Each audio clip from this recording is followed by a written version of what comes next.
안녕하세요. 저는 딸아이를 키우며 한 여자와 두 번의 결혼 생활을 하고 있는 남자입니다. 가끔 일하다가 시간이 날 때면 이곳에 들러 여기에 올라오는 사연들을 종종 듣고 있어요. 괜히 제가 사연의 주인공처럼 감정이입이 돼서 화가 날 만큼 기가 막힌 사연들도 많고 눈물이 찔끔 흘릴 만큼 감동적이고 안타까운 사연들도 많더라고요. 저도 적지 않은 나이인지라 이 나이 되도록 이렇게 험난한 세상을 살면서 산전수전 안 겪어본 일이 없을 지경이었어요. 마땅히 어디다 말할 곳이 없어서 그동안 혼자서 소갈이를 하고 있었는데 이렇게 익명으로 말할 수 있는 공간이 있어서 조심스럽게 제 이야기를 해보려고 합니다. 이런 글을 적는 게 처음인지라 횡설수설할 수도 있지만 그래도 용기를 내어 적어보도록 하겠습니다. 저는 어릴 때부터 부모에게 버림받고 돈 없으면 안 되는 이 각박한 세상을 한 여자아이와 버텨나갔어요. 그녀는 지금의 제 아내였고 아내를 처음 만난 건 제가 초등학교 4학년이 되었을 무렵이었어요. 부모가 없다는 이유 하나만으로 늘 왕따를 당해야 했던 제게 먼저 손 내밀어준 유일한 사람이었죠. 저는 당시 부산에 살고 있었고 아내는 아버지 직업 특성상 서울에서 저희 학교로 전학을 오게 된 거예요. 아무것도 모르는 이 아이는 해사한 얼굴로 제게 웃으며 반갑다고 손을 내밀더라고요. 저는 아내의 손을 잡으려고 했지만 혹시나 저 때문에 똑같이 왕따를 당하게 될까봐 손을 못 본 채 했어요. 그랬더니 아내는 제 손을 잡아 끌더니 자기 손과 맞잡게 하더라고요. 그 모습을 보고 주변에서는 그러다 왕따 당한다고 하지 말라고 말렸었지만 아내는 다른 아이들의 말에 아랑곳하지 않고 저한테만 시선을 맞추며 인사를 했죠. 저는 혹여나 아내가 왕따를 당하게 될까 걱정이 되어 그 뒤로도 아는 체를 하지 않으려고 했고 그럴 때마다 아내는 더 적극적으로 제게 다가오기 시작했어요. 아내는 서울에서 와서 그런지 저희와 다르게 뽀얀 피부에 이쁘장하고 귀티나는 아이였고 그런 그녀와 친해지고 싶었던 친구들은 저에 대한 모진 말들을 그녀에게 쏟아부었어요. 당시 11살밖에 안 되던 어린 친구들은 생각을 깊게 하지 않기 때문에 자신이 하는 말이 남에게 상처가 되는 말인지 아닌지도 모르고 막 뱉잖아요. 결국 아이들이 뱉은 말들은 고스란히 제게 상처가 되어 돌아왔죠. 지은아, 쟤랑 놀지 마라. 쟤 엄마 아빠 없고 돈도 없다. 코찔찔이 애들이랑 같이 보육원에서 지내는 앤데 너 진짜 그러다 쟤처럼 왕따 당한다. 그래 맞다 지은아. 저런 애랑 놀지 말고 우리랑 놀자니까? 내가 떡볶이 사줄게. 쟤랑 붙어있으면 가난한 거 없는다? 너네 엄마 아빠도 도망갈걸? 싫어. 나는 진우랑 놀 거야. 나랑 놀고 싶으면 진우도 같이 끼워줘. 그럼 내가 너네랑 놀아줄게. 그리고 너네 말버릇 좀 고쳐줬으면 좋겠어. 다른 애들이 너네 보고 그렇게 얘기하면 좋겠어? 야, 나는 너가 괜히 쟤 놀아주다가 같이 왕따 당할까봐 걱정돼서 하는 말이지. 기껏 네 생각해서 말해줬더만 왜 우리를 나쁜 사람으로 만드는데? 내가 나쁜 사람으로 만드는 게 아니라 너네가 나쁘게 말을 한 거야. 진우 끼워주면 같이 놀아줄까 생각했는데 너네 하는 행동 보니까 놀아주기 싫어. 저리 가. 아, 지은아, 우리가 잘못했어. 다시는 그런 말 안 할게. 같이 놀자. 그리고 진우도 끼워줄게. 그러니까 우리랑 같이 놀아. 아내는 지지 않고 아이들 말에 맞받아쳤고 당찬 아내의 기세에 아이들은 기가 죽어버렸어요. 결국 아이들은 아내와 놀고 싶은 마음에 저도 같이 끼워줬고 저와 놀아도 자신들이 말했던 가난이 옮거나 부모가 도망가는 일이 일어나지 않자 마음을 열고 진심으로 저와 친하게 지냈어요. 그리고 그동안 안 좋게 이야기해서 미안했다고 사과도 받아냈죠.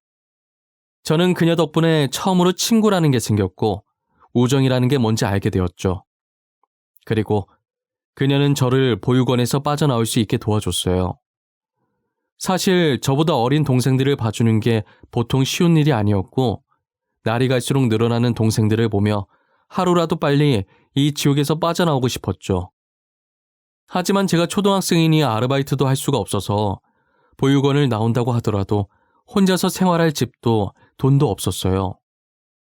그러던 어느 날 건장한 아저씨와 인자하신 아주머니가 저를 찾아왔더라고요. 제게 손을 내미시면서 자신의 집에 같이 가자고 하시면서요. 그 모습이 그녀와의 첫 만남과 굉장히 흡사했고 저도 모르게 아주머니의 손을 잡고 나왔던 것 같아요. 아저씨와 아주머니를 따라 도착한 집은 보육원과도 비교할 수 없을 만큼 좋았어요.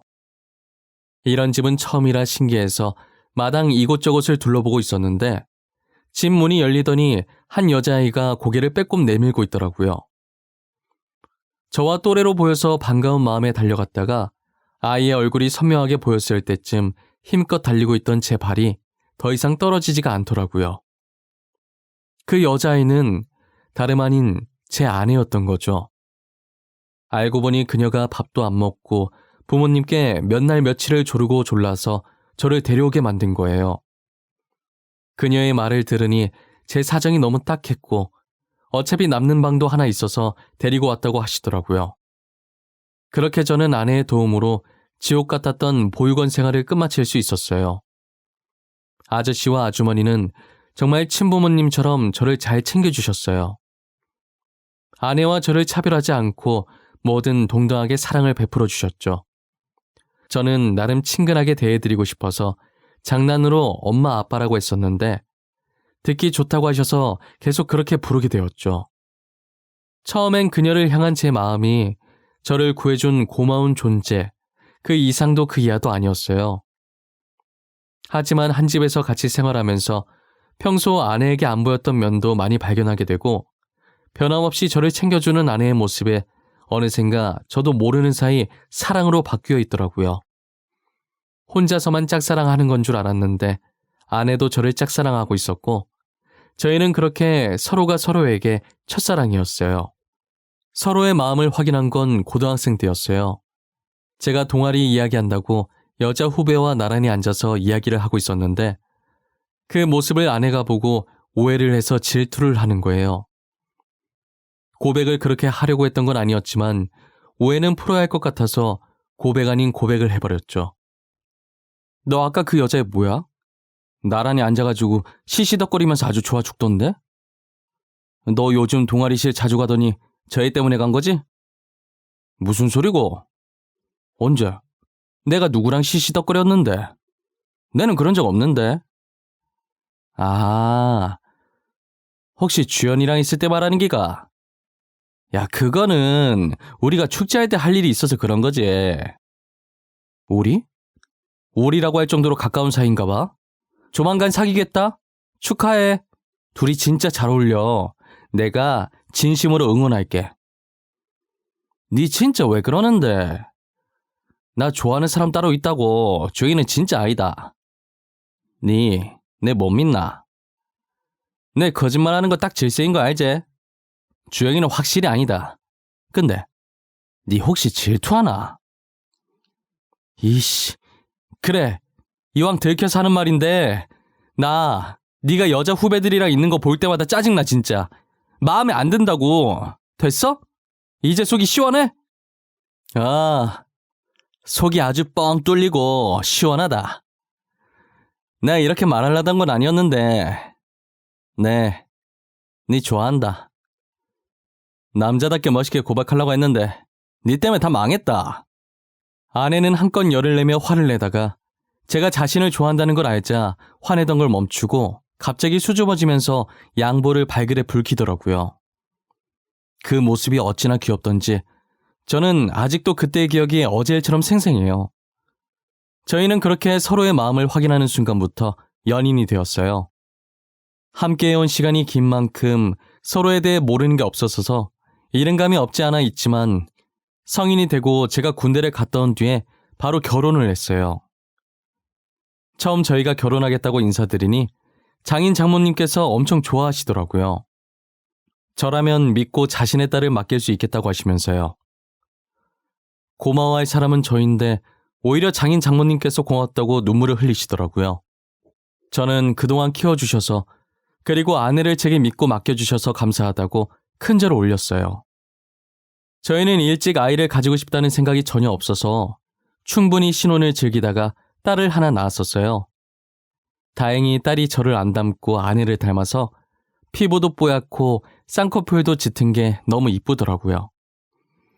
그래도 제가 잘난 곳 하나 없어도 코 하나는 자부심 가질 만큼 이뻤거든요. 아내도 가끔 제 코를 보면서 이쁘다고 그렇게 수술하고 싶다고 할 정도였어요. 딸이 다른 건 다 아내 닮았는데 코는 저를 쏙 빼닮은 거예요. 어쩜 좋은 유전자만 받고 태어났는지 제 딸이라서가 아니라 정말 이뻤어요. 딸바보 저희 부부는 장인 장모님에게 받았던 사랑을 똑같이 딸아이에게 주었고 딸은 저희의 사랑을 듬뿍 받으며 하루가 다르게 커가기 시작했어요. 아이가 5살이 되었을 무렵에 아내는 어느 정도 딸이 컸으니 제게 딸을 잠깐 맡기고 친구와 2박 3일로 다른 지역에 여행을 가겠다고 하는 거예요. 저는 그동안 고생했으니 친구랑 놀면서 스트레스 좀 풀고 오라고 했었죠. 여행하는 동안 아내는 제가 따로 시키지는 않았지만 걱정이 됐는지 꼬박꼬박 연락을 하더라고요. 어디를 갔으며 이제 어디를 갈 거고 방금 어디에 도착해서 뭔가를 먹었다고 하면서 걱정할 틈을 주지 않았어요. 그런데 여행 마지막 날 낮부터 아내와 연락이 안 되는 거예요. 처음엔 마지막이니 아쉬운 마음에 전화하는 것도 있고 신나게 즐기고 있는 줄 알았어요. 그런데 집에 올 시간은 점점 다가오고 걱정되는 마음에 아무리 전화해봐도 여전히 똑같은 신호음만 반복되고 아내의 목소리는 들을 수 없었죠. 오는 길에 차 안에서 자는 건가 싶어서 몇 번 하다가 안 했는데 오후 9시가 넘어가도록 집에 들어오지도 연락을 받지도 않는 거예요. 저는 이제 서서히 걱정에서 불안으로 바뀌더라고요. 10시 정도 돼서 한 번 더 전화를 해보니 드디어 연결이 되는 거예요. 그런데 아내의 목소리가 아니라 어떤 모르는 남자의 목소리가 수화기 너머로 들렸죠. 여보, 당신 지금 어딘데? 내가 지금 몇 번이나 전화했는 줄 아나? 왜 이제야 전화를 받는 건데? 내가 네 얼마나 걱정했는데? 여보세요? 죄송하지만 아내분께서 전화기를 잃어버리신 것 같아요. 제가 방금 길거리에서 이 휴대폰을 주웠거든요. 찾으러 오셔야 할 것 같네요. 아, 죄송해요. 제가 찾으러 가겠습니다. 혹시 거기 위치가 어떻게 되나요? 위치 알려주시면 제가 그쪽으로 갈게요. 여기가 경주 시내 쪽이거든요. 근데 시간이 너무 늦어서 어두우니까 내일 해 뜨면 찾으러 와주세요. 일단은 제가 핸드폰을 들고 있을 테니까 자세한 주소 문자로 보내드릴게요. 알겠어요. 정말 감사해요. 제가 내일 꼭 찾으러 가겠습니다. 죄송합니다. 저는 해가 뜨는 대로 남자가 찍어준 주소로 갔어요. 길거리에 휴대폰이 떨어져 있었고 주변엔 아무도 없었다고 하더라고요. 아내를 찾을 만한 단서가 단 하나도 남아있지 않았어요. 인근 경찰서로 가서 아내의 실종 신고를 했고 저는 경주를 샅샅이 뒤지기 시작했어요. 정말 안 찾아가 본 곳이 없는 것 같았는데 아내는 어디에도 보이지 않더라고요. 저는 시간이 지나고 아내는 보이지 않자 점점 속이 새까맣게 타들어갔어요. 딸도 맡길 곳이 없어서 장인 장모님께 맡겨두고 전단지를 만들어서 아내를 찾으러 다녔죠. 잠자는 시간도 아깝고 한 사람이라도 놓치고 싶지 않아서 사람은 많이 다니지 않는 새벽에도 미친 사람처럼 지나가는 사람들을 붙잡고 전단지를 나눠줬어요. 하지만 사람들은 제 전단지를 받고 보지도 않은 채 바닥으로 떨어뜨렸죠. 저는 떨어지는 전단지처럼 제 마음도 한없이 밑으로 가라앉아 버렸어요. 결국 자지도 먹지도 못한 저는 몸에 탈이 났고 길거리에서 쓰러지고 말았죠. 눈을 뜨니 흰 천장이 보이는 게 병원인 것 같더라고요. 조금만 늦었으면 위험할 뻔했다면서 지나가던 행인이 저를 발견하고 구급차를 불러줬다고 하더라고요. 아내가 죽었는지 살았는지 모를 이 시점에서 제가 살아서 눈을 뜬 게 너무 괴로웠어요. 저는 여러 가지 복잡한 심정에 괴로워서 침대 옆에 있던 화분을 던져버렸어요. 깨진 화분 조각을 들고 안 좋은 선택을 할까도 생각했지만 딸 얼굴이 아른거리더라고요. 아내도 사라졌는데 저까지 잘못되면 딸은 어쩌나 싶은 마음에 이도 저도 못한 채 화분 조각을 떨어뜨리고 그 자리에 그대로 주저앉아서 엉엉 울었어요. 한참을 울다가 팔에 꽂힌 링거를 뽑고 다시 아내를 찾으러 미친 듯이 뛰었어요. 그렇게 2달이 지났을 때 장인 장모님께서는 이쯤 했으면 됐다고 그만 돌아오라고 하셨죠. 결국 저는 집으로 돌아갔고 제 몰골을 보신 장모님은 울면서 저를 꽉 끌어안아 주셨어요. 우리 아들, 진우야, 꼴이 이게 뭐야, 엄마 속상하게. 밥은 먹은 거야? 우리는 괜찮아. 우리 딸 강하는 거 너도 알잖니. 꼭 무탈하게 다시 돌아올 거야. 그냥 기다려보자. 응? 어떻게 그래요? 살았는지 죽었는지 그거라도 알아야 제 마음이 놓이죠. 마냥 기다리기만 하다가 아무 소식도 못 듣게 되면 어떡해요. 저 지은이 없이 못 살아요, 엄마. 실종 신고도 했고 조그만 단서라도 나오면 바로 경찰한테 전화 올 거야. 그러니까 우리라도 정신 똑바로 차리고 지은이 기다리자.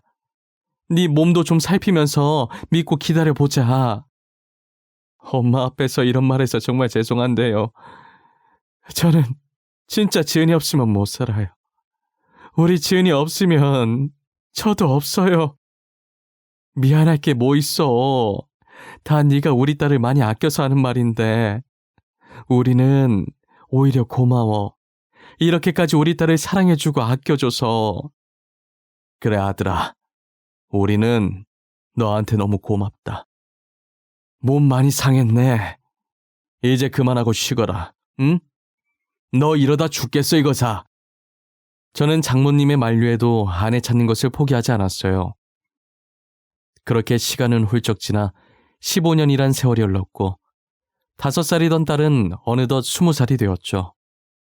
모든 사람이, 심지어 장인 장모님까지도 포기하라고 했었지만 딸은 15년 동안 제 옆에서 포기하라는 말 한 번 없이 옆에서 아내 찾는 것을 도와줬어요. 저를 대신해서 SNS에 글도 올려주고 사람 찾는 프로그램에 제보도 해주었죠. 하지만 그렇게 한다고 해서 저희에게 돌아오는 소득은 아무것도 없었어요. 솔직히 말하면 저도 15년간 찾아다니면서 포기해야 하나 싶었던 적이 없었던 것은 아니에요. 하지만 살아있을 거라는 일말의 희망이 제 마음속에서 떠나지 않았고 저는 끝까지 찾아보려고 가진 노력을 다했었죠. 그리고 이제 장인 장모님도 많이 늙으셔서 더 늦기 전에 찾아야겠다는 생각이 들었어요. 저는 장인어른이 하시던 회사를 이어받아 하고 있었고 딸은 학교를 마치고 저와 저녁을 먹으러 제 회사에 들렀었어요. 그날은 아내의 생일이었고 저희는 아내가 없어도 꼭 생일을 챙겨주었어요. 딸은 SNS에서 맛집 찾아냈다고 한 번만 가보자고 조르더라고요. 자식 이기는 부모 없다고 하도 가자고 조르길래 못 이기는 척 딸 손에 이끌려서 식당에 갔어요. 딸은 이미 메뉴를 고르고 왔었는지 메뉴판을 보자마자 직원을 부르더라고요. 여직원 한 분이 저희 테이블에 왔는데 제 아내와 엄청 닮은 거예요.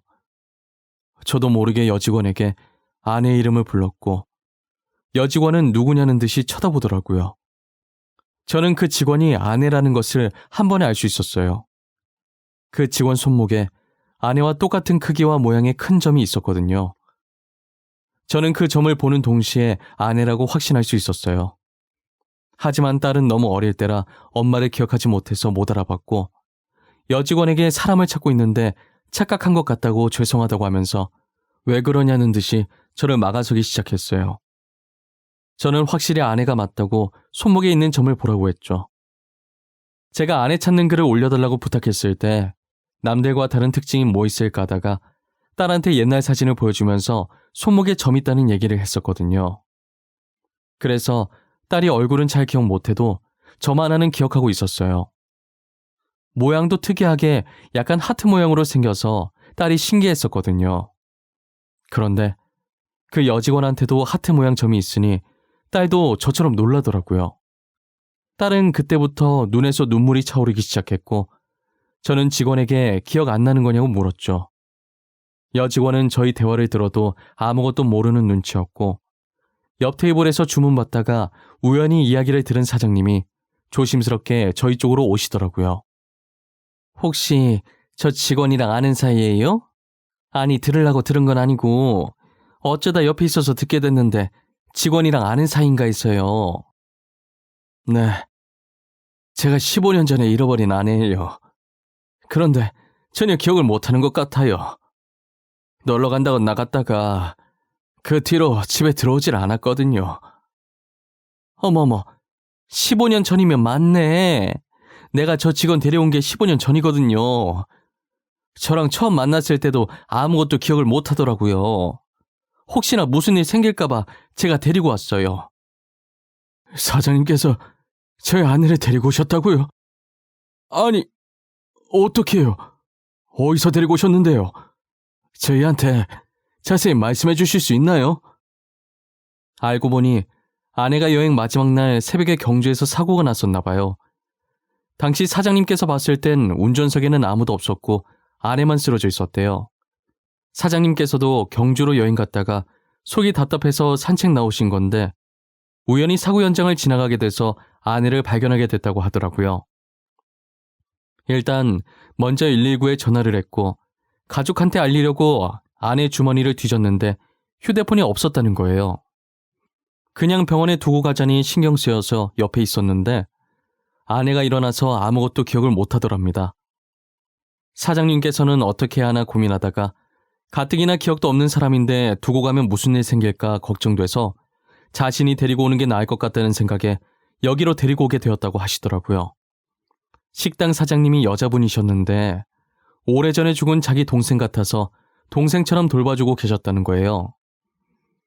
저는 아내를 데리고 가는 날 정말 고맙다고 조금이나마 보답해드리고 싶다고 하면서 소정의 금액이 든 봉투를 사장님께 내밀었어요. 사장님은 소스라치게 놀라면서 이런 거 받으려고 한 거 아니라고 괜찮다고 하시더라고요. 그래도 남을 이렇게 보살피기 쉽지 않은데 너무 감사하다고 제 마음이니 받아달라고 했죠. 그렇게 받니 안 받니 실랑이를 벌이다가 딸이 봉투를 사장님 앞치마 주머니에 넣고 나와버렸어요. 아내는 처음에 저희와 같이 안 가려고 했으나 사장님이 며칠 설득을 해서 겨우 저희 집으로 오게 되었어요. 그리고 딸과 저는 아내의 기억을 되찾을 수 있게 옛날 사진과 영상도 보여주고 연애 시절 재밌었던 일들도 이야기해주고 많은 노력을 했죠. 15년간 기억을 잃고 지냈던 아내라 금방 기억을 찾을 거라는 기대는 하지도 않았어요. 오히려 아내가 이전 기억들을 안 찾으려고 하면 어쩌나 했는데 그래도 아내는 저희 노력에 같이 힘을 내서 기억을 찾으려고 애써주더라고요. 그렇게 3년이라는 시간이 흘렀던 것 같아요. 저는 간만에 짐 정리를 하다가 초등학생 때 찍었던 아내와 제 사진을 발견하게 된 거예요. 다시 보니 신기하고 반가운 마음에 웃으면서 아내 눈앞에 사진을 들이밀었어요. 이 사진이 뭔지 아나? 당신은 기억 못하겠지만 나에겐 참 뜻깊은 사진이거든. 우리가 처음 만나서 친구 된 날 찍은 사진이잖아. 맞아. 내가 손 내밀었는데 당신이 안 잡아줬잖아. 그때 애들 참 못됐었다. 그치? 나도 그 얘기 들으면서 얼마나 상처받았는지 알아?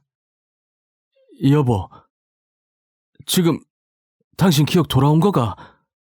이때 기억하는 거가?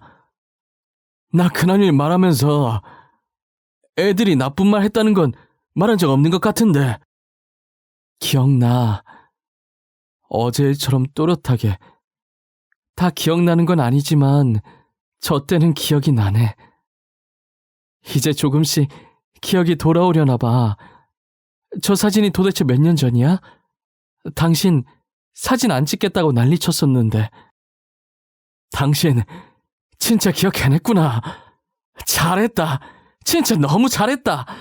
다른 건 또 기억나는 거 없고 지금 그것만 기억나는 거가? 내가 너한테 질투했던 것도 기억나네. 주연인지 주영인지 걔 얼굴도 기억나. 다시 생각해도 짜증나네. 너 이리 와 한 대만 맞자. 아내는 저희 노력에 헛되지 않게 점차 기억을 해내기 시작했어요. 아직은 흐릿하지만 최근 기억보다는 저희의 학창 시절을 조금씩 기억해내는 것 같았어요. 아무래도 사고 난 기억은 안 좋은 기억이기 때문에 재미있었던 기억만 나는 모양이었어요. 그래도 그게 어디냐며 다행이라고 아내를 안아주었죠. 그리고 몇 달 후 모든 기억이 돌아왔고 사고 날까지도 기억을 해냈어요. 사고가 났을 당시 아내가 친구랑 돈 문제로 조금 다툼이 있었나 봐요. 친구가 돈을 빌려달라고 했는데 아내는 돈 거래 안 한다고 못 빌려준다고 했었던 거죠. 그러다가 아내의 친구가 화가 나서 아내가 잠시 나간 틈을 타 우발적으로 그런 일을 낸 것이었어요. 아내의 친구는 그 자리에서 도망을 갔고 아내는 다쳐서 도망가는 걸 잡지 못하고 쓰러져 있었던 거예요. 그 뒤로는 이제 모두가 알다시피 산책 나온 식당 사장님께서 아내를 발견하게 된 것이고요. 아내는 그 사고로 머리를 다쳐서 기억을 모조리 잊게 된 것이에요. 그럼 휴대폰은 어쩌다가 잃어버렸냐고 하니까 시내에서 놀다 보니 그렇게 됐다고, 그때도 뒤늦게 휴대폰 찾으러 나간 거라고 했어요. 지금이라도 아내의 친구를 신고하려고 했지만 이미 공소시효는 지난 상태였고 신고해봤자 처벌이 어려운 상태여서 포기했어요.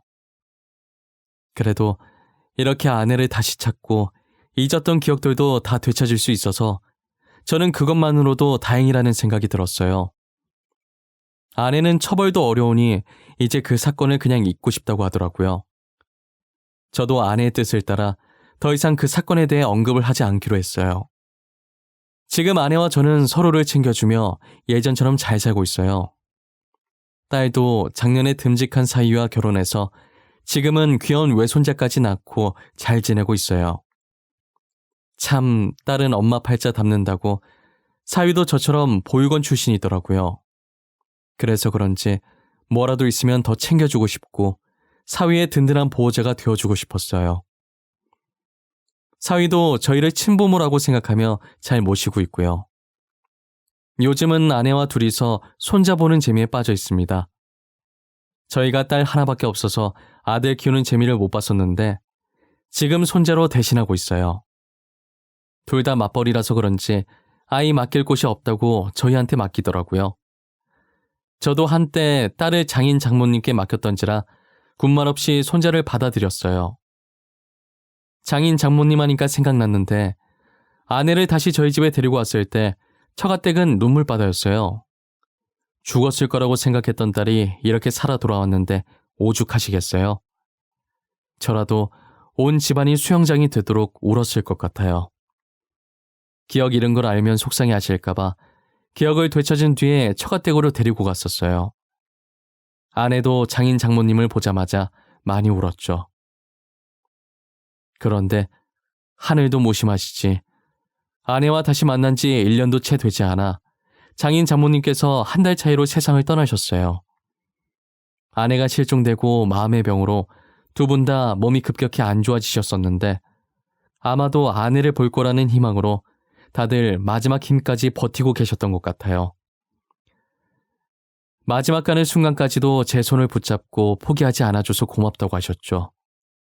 저는 당연히 해야 할 일을 한 거라고 고마워하지 않으셔도 된다고 했어요. 그렇게 장인 장모님은 사랑하는 딸을 찾아 더 이상 아무 미련 없다는 듯 편안하게 잠자는 듯한 표정으로 저희 곁을 떠나셨어요. 저는 아직도 가끔 아내가 다시 돌아온 것이 믿기지가 않아요. 지금도 꿈인 것만 같아서 제 옆에서 조용히 잠자고 있는 아내의 볼을 살짝 눌러봤네요. 말랑말랑한 촉감이 느껴지는 게 꿈은 아니라고 말해주는 것 같아요.